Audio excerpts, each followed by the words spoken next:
आपका ई विद्यालय चैनल में बहुत बहुत स्वागत है। जैसा कि मैंने आपको पिछली अपनी क्लास में जो 9th 10th की जो क्लास चल रही थी उसमें मैंने आपका नाउन चैप्टर कंप्लीट कर दिया था और मैं आपसे आशा करता हूं कि आपने नाउन चैप्टर को अच्छी तरीके से एक्सरसाइज कंप्लीट कर ली होगी।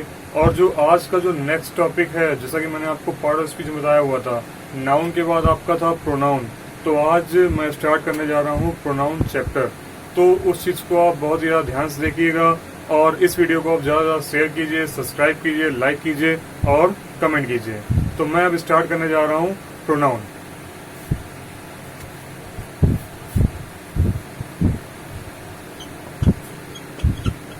प्रोनाउन इसे हम लोग हिंदी में कहते हैं सर्वनाम। अगर बात की जाए इसकी डेफिनेशन की, तो pronoun is a word which used in a place of noun is called pronoun. Means अगर उसको देखा जाए हिंदी में तो मीन्स ऐसे शब्द जो संज्ञा के स्थान पर प्रयोग किए जाते हैं उसे हम लोग बोलते हैं सर्वनाम। जैसे कि अगर एक सेंटेंस लिख रहा हूं मैं,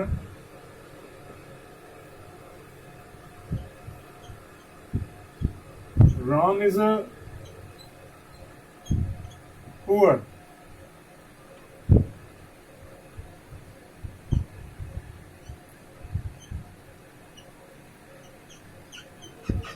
he is also honest। अगर बात की जाए यहाँ पर प्रोनाउन की, तो मीन्स आप देख पा रहे हो कि जो ये राम लिखा हुआ है, मीन्स अगर देखा जाए तो यहाँ पे दोनों सेंटेंस जो है वो राम के लिए ही लिखे हुए हैं। Ram is a poor, he is also honest. तो मीन्स यहाँ पर जो ये राम है ये है आपका नाउन। और अगर ही की बात की जाए तो ये ही वो आपका राम को ही इंडिकेट कर रहा है। मीन्स यहाँ पर हम सीधे ये कह सकते हैं जो ये ही आया है वो रियलिटी में राम के लिए ही है। तो यहाँ पर जो ही है वो आपका है प्रोनाउन और जो राम है वो है आपका नाउन। तो यहाँ पर आप बिल्कुल क्लियर देख सकते हो कि यहाँ पर जो हम लोगों ने डेफिनेशन पढ़ी हुई है, pronoun is a word which used in a place of noun are called pronoun. तो अगर अब बात की जाए इनके काइंड्स की, तो काइंड्स कभी कभी हम लोग 6 पढ़ते हैं, कभी कभी हम लोग 8 पढ़ा दिए जाते हैं कभी कभी। तो अब इस चीज को यहाँ पर ये देखना है कि रियल में काइंड्स हैं कितने। तो रियल में अगर काइंड्स की बात की जाए तो रियल में काइंड्स आपके 8 ही हैं, ठीक है। जिनमें से पहले काइंड्स की बात की जाए वो है आपका पर्सनल प्रोनाउन।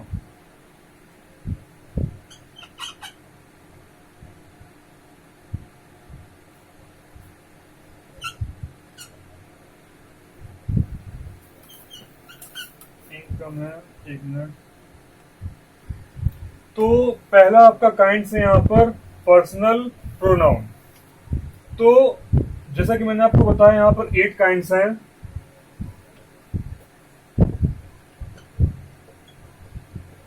पहला आपका हो जाएगा पर्सनल प्रोनाउन, दूसरा हो जाएगा आपका डेमोन्स्ट्रेटिव प्रोनाउन, फिर आपका हो जाएगा relative pronoun, emphatic pronoun, reflexive pronoun, demonstrative pronoun, indefinite pronoun, distributive pronoun और फिर लास्ट है आपका रेसिप्रोकल प्रोनाउन।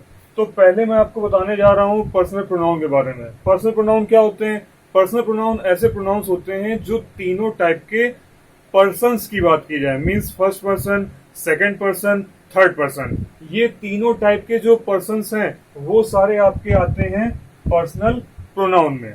जैसे कि अगर बात की जाए यहाँ पर फर्स्ट पर्सन,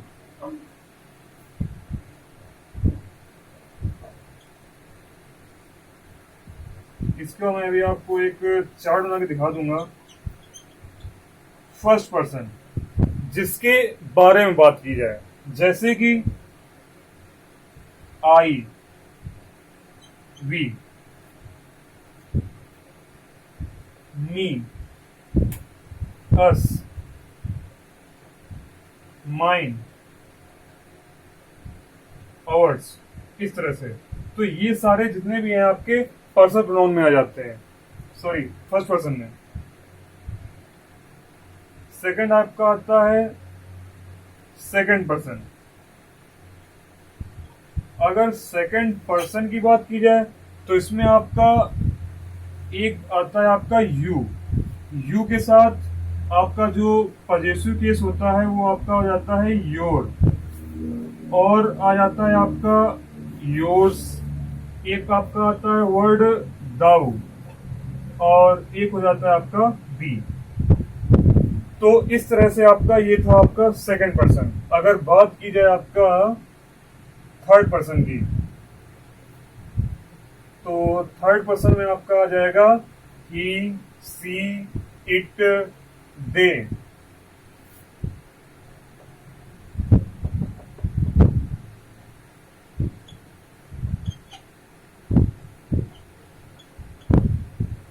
अगर थर्ड पर्सन की बात की जाए तो इसमें आपका आ जाएगा जिसके बारे में बात की जा रही है। He, she, it, they, his, hers, its. तो इस तरह से जो आपके वर्ड आएंगे ये आपके आ जाएंगे थर्ड पर्सन में। तो मीन्स हम लोगों ने पढ़ा क्या कि जो पर्सनल प्रोनाउन है, पर्सनल प्रोनाउन में आपके तीनों पर्सन्स के बारे में बात की जाती है, first person, second person and third person. अगर बात की जाए यहाँ पर फर्स्ट पर्सन में आपके कौन कौन से वर्ड आते हैं, I, we, me, us, mine, ours. अगर देखा जाए तो आई का जो ऑब्जेक्ट होता है वो आपका मी होता है, और आई का जो पॉजेसिव केस हो जाता है वो आपका माई हो जाता है। और अगर बात की जाए यहाँ पर सेकंड पर्सन की, सेकंड पर्सन में आपका जो सबसे ज्यादा फेमस है वो आपका वर्ड यू है और दाऊ है। अगर बात की जाए यू की, तो यू का जो ऑब्जेक्ट होता है वो आपका हो जाता है यू, और जो पॉजेसिव हो जाता है वो आपका योर हो जाता है, योर्स। और फिर अगर दाऊ की बात की जाए तो दाऊ भी आ जाता है आपका सेकंड पर्सन में, और दाऊ का हो जाता है दी। अगर बात की जाए आपकी थर्ड पर्सन की, तो थर्ड पर्सन आपका ही, she, it, they, his, hers और इट्स। तो ये हैं आपके पर्सन्स। अब हम इनको एक चार्ट में बनाना चाहेंगे कि ये चार्ट में कैसे क्या किस अकॉर्डिंग सेट होते हैं।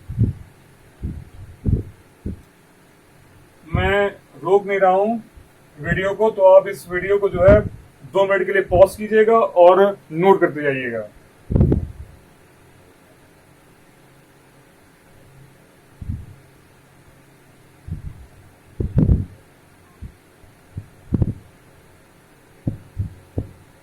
तो अब हम एक चार्ट बनाने जा रहे हैं।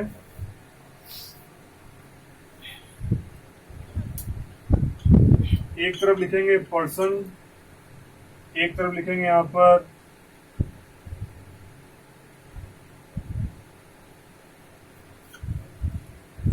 सब्जेक्ट, एक तरफ लिखेंगे यहां पर ऑब्जेक्ट, एक तरफ लिखेंगे यहां पर पॉजेसिव। अगर बात की जाए तो हम लोग जानते हैं कि जो पर्सन है वो हम लोगों ने 3 पढ़े हुए हैं, एक फर्स्ट, एक सेकंड, एक पढ़ा है हमने थर्ड। अब इसे हम लोग अलग अलग कॉलम में डिवाइड कर देते हैं। तो जैसा कि हम लोगों ने पढ़ा कि जो फर्स्ट पर्सन में कौन कौन था, सेकंड में कौन था और थर्ड में कौन था, तो मैंने यहाँ पर टेबल इसलिए बना दी है ताकि उस चीज को आप क्लियरली समझ पाओ। तो आपने देखा कि यहाँ मैंने टेबल बना ली है। अब ये मुझे ये देखना है कि first person, second person, third person में कैसे ये लाई करेंगे। तो फर्स्ट पर्सन मैंने आपको बताया था आई और वी। सेकंड पर्सन की बात की जाए तो इकलौता आपका यू होता है, लेकिन कभी कभी क्या होता है आपका ये दाऊ वर्ड भी लिख दिया जाता है। अगर बात की जाए यहाँ पर थर्ड पर्सन की, तो थर्ड पर्सन में आपका आ जाएगा ही, सी, इट और आपका वर्ड आ जाएगा दे। अगर ही का ऑब्जेक्ट देखा जाए तो ये आपका हो जाएगा मी। अगर वी का ऑब्जेक्ट देखा जाए तो ये आपका हो जाएगा अस। अगर पॉजेसिव केस देखा जाए तो मीन्स जो अपने इंग्लिश जो आप यूज करते हो तो आपका हो जाएगा माई। अगर वी का देखा जाए तो वी का हो जाता है अवर। और यहाँ पर माई के साथ कभी कभी माइन भी वर्ड लग जाता है जो कि आपके पॉजेसिव केस में ही आते हैं। और अगर वी का देखा जाए तो वी का हो जाता है आपका अवर्स। अगर यू की बात की जाए तो यू का जो ऑब्जेक्ट होता है वो आपका इकलौता यू ही होता है। अगर बात की जाए पॉजेसिव केस की, तो पॉजेसिव केस में आपके दो वर्ड होते हैं, एक आपका आ जाता है योर और एक वर्ड आप यूज करते हो योर्स। अगर बात की जाए दाऊ की, तो दाऊ का वर्ड जो है ये बहुत कम यूज होता है, तो इसे हम लोग ना लेके चलेंगे। तो आपका जो इकलौता वर्ड है वो आपका यू रहता है, और यू का जो ऑब्जेक्ट हो जाएगा वो आपका यू ही रहेगा, और पॉजेसिव में आपका आ जाएगा योर और योर्स। अगर बात की जाए ही की, तो ही का जो ऑब्जेक्ट हो जाता है वो आपका आ जाता है हिम। अगर बोले पॉजेसिव केस की, तो ये आपका हो जाता है हिज। अगर बात की जाए सी की, तो सी का आपका जो रहेगा वो आपका रहेगा हर। और अगर बात की जाए पॉजेसिव केस की, तो पॉजेसिव केस भी इसका हर ही होता है। अगर बात की जाए इट की, तो इट का जो ऑब्जेक्ट होता है वो आपका इट ही रहता है। जैसे कि आपका सी का हर होता है, ऐसे इट का इट ही रहेगा, जैसे यू का यू ही होता है। अगर बात की जाए इट के पॉजेसिव केस की, तो ये आपका हो जाता है इट्स। अगर बात की जाए यहाँ पर दे की, तो दे का जो ऑब्जेक्ट होगा वो आपका हो जाएगा देम। अगर बात करें हम पॉजेसिव केस की, तो ये आपका हो जाएगा देयर। तो इस तरह से हमने यहाँ पर पर्सनल प्रोनाउन की जो पर्सन्स की जो टेबल थी उस चीज को हमने समझा। तो फिर से अगर मैं इसको बताना चाहूं, तो आपने यहाँ पर देखा कि 3 पर्सन से first person, second person, third person. First person में आपका आई भी हो गया, इनका ऑब्जेक्ट मी अस हो गया। अगर बात की जाए पॉजेसिव केस की, तो माई माइन निकले और अवर अवर्स हो गए। यू का ऑब्जेक्ट यू हो गया, और अगर बात की जाए पॉजेसिव केस की, योर और योर्स। ऐसे ही यहाँ पर ही का हिम, हिज, सी का हर, और इट का हो गया आपका इट, इट्स, और यहाँ पर दे का हो गया देम और देयर। तो यही है आपका पर्सनल प्रोनाउन, जो कि आपका इन 3 पर्सन्स को लेकर बनता है। जैसे कि आपने हिंदी में पढ़ा हुआ है कि जो वचन होते हैं, एक वचन, द्विवचन, बहुवचन, तो वही बारे में बात की जाए तो ये सब वही है। बस आपका क्या है, ये इंग्लिश में कन्वर्जन दे रखा है और कुछ नहीं है। अगर आपने हिंदी में पढ़ा होगा तो आप फर्स्ट पर्सन पढ़ा होगा आपने, जिसमें बोला जाता है कि भाई जिसके बारे में हम लोग बोलते हैं, बात करने वाला आपका फर्स्ट पर्सन होता है।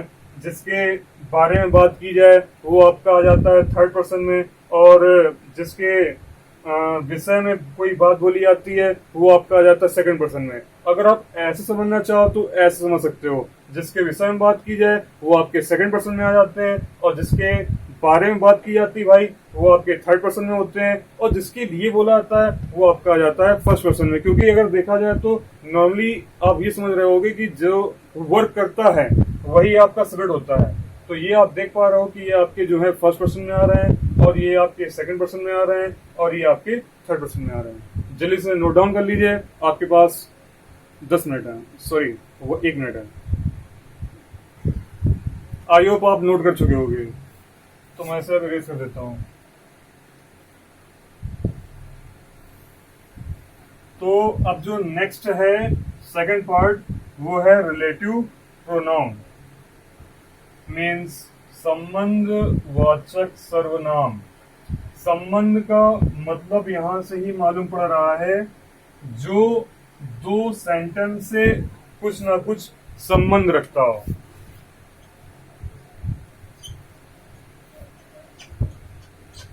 Relative pronoun,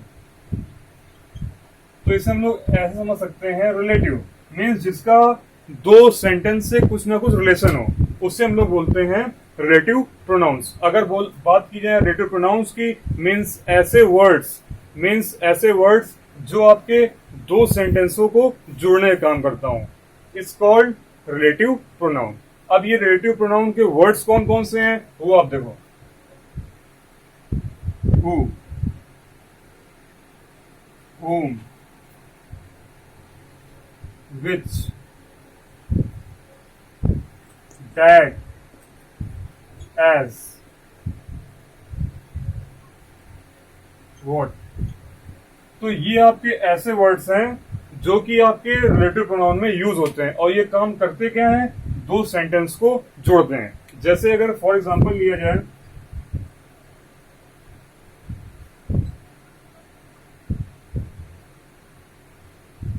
Ram is a boy,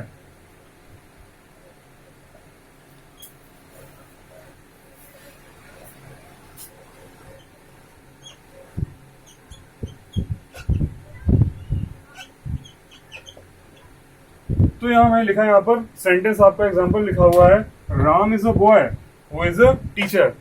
Ram एक लड़का है जो कि एक अध्यापक है। तो यहाँ पर ये जो वर्ड है वो आपका इनको इनसे ऐड कर रहा है। अगर ये वर्ड यहाँ पर ना होता तो ये सेंटेंस यहाँ पर ऐड ना होते। तो मीन्स आप से ये देख पा रहे हो कि जो रिलेटिव प्रोनाउन के जो ये वर्ड्स हैं ये आपके दो सेंटेंसों को जोड़ने का काम करते हैं।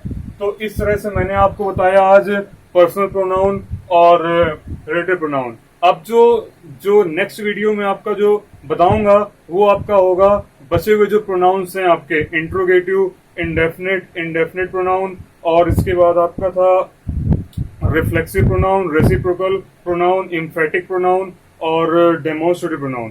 तो ये आपके जो बचे हुए पार्ट्स हैं वो आपके नेक्स्ट वीडियो में आपको बताऊंगा।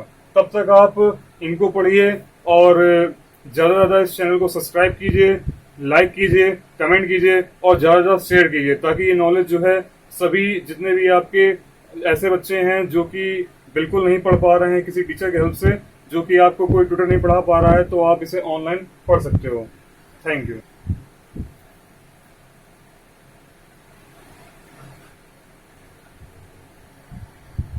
बाकी आप कमेंट बॉक्स में आप इसमें अपनी जो भी प्रॉब्लम है उसको आप कमेंट कर सकते हो। और बाकी आपको लास्ट में लिंक दिया गया हुआ है टेलीग्राम चैनल का, तो उससे आप ग्रुप में आप ऐड हो सकते हो। तो उसमें आपका जो भी ग्रुप में जो भी आपको मटेरियल है, स्टडी मटेरियल पड़ा हुआ है, वो आप उसको वहां से यूज कर सकते हो। तो तब तक के लिए आपको वेरी थैंक यू।